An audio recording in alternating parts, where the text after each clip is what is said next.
You, John Fitzgerald Kennedy, do solemnly swear I, John Fitzgerald Kennedy, do solemnly swear that you will faithfully execute the office of President of the United States. that I will faithfully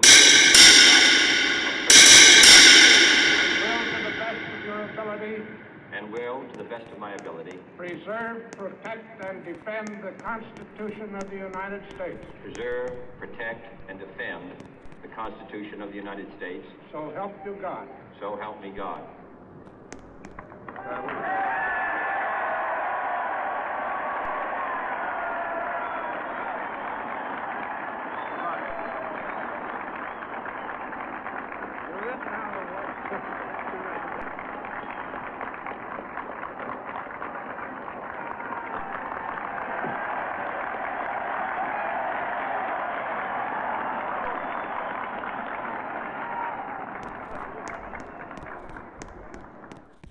Vice President Johnson, Mr. Speaker, Mr. Chief Justice, President Eisenhower, Vice President Nixon, President Truman, Reverend clergy, fellow citizens.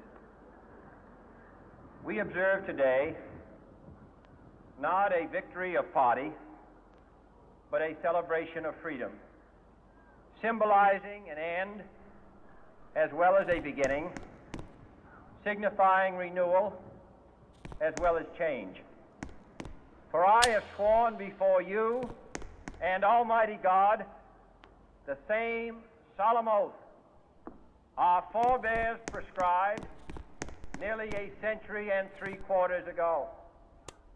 The world is very different now, for man holds in his mortal hands the power to abolish all forms of human poverty and all forms of human life. And yet the same revolutionary beliefs for which our forebears fought are still at issue around the globe. The belief that the rights of man come not from the generosity of the state, but from the hand of God. We dare not forget today that we are the heirs of that first revolution. Let the word go forth from this time and place to friend and foe alike that the torch has been passed to a new generation of Americans born in this century, tempered by war, disciplined by a hard and bitter peace, proud of our ancient heritage, and unwilling to witness or permit the slow undoing of those human rights to which this nation has always been committed and to which we are committed today at home and around the world.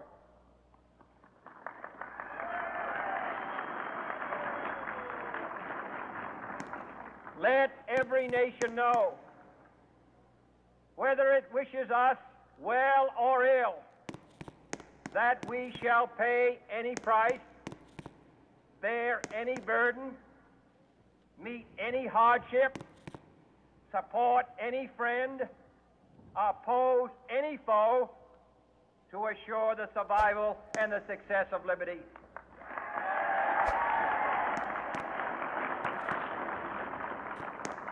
This much we pledge and more.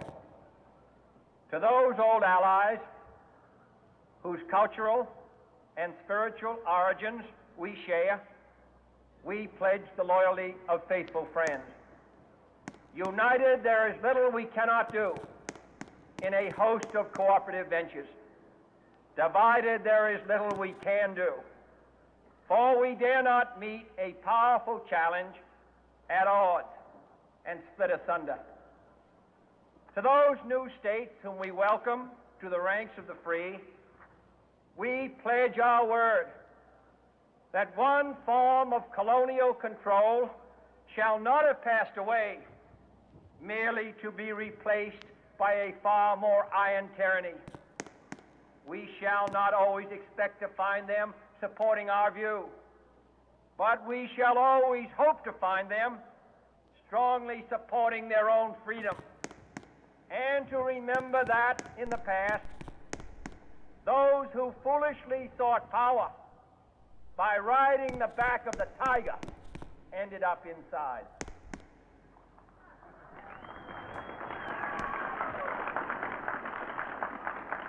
To those people in the huts and villages of half the globe struggling to break the bonds of mass misery, we pledge our best efforts to help them help themselves for whatever period is required, not because the communists may be doing it, not because we seek their votes, but because it is right. If a free society cannot help the many who are poor, it cannot save the few who are rich.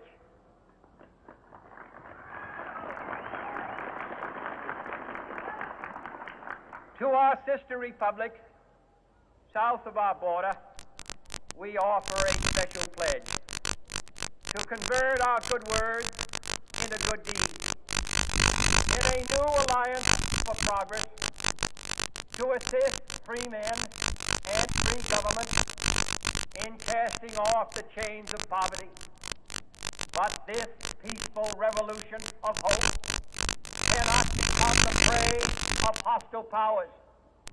Let all our neighbors know that we shall join with them to oppose aggression or subversion anywhere in the Americas. And let every other power know that this hemisphere intends to remain the master of its own house.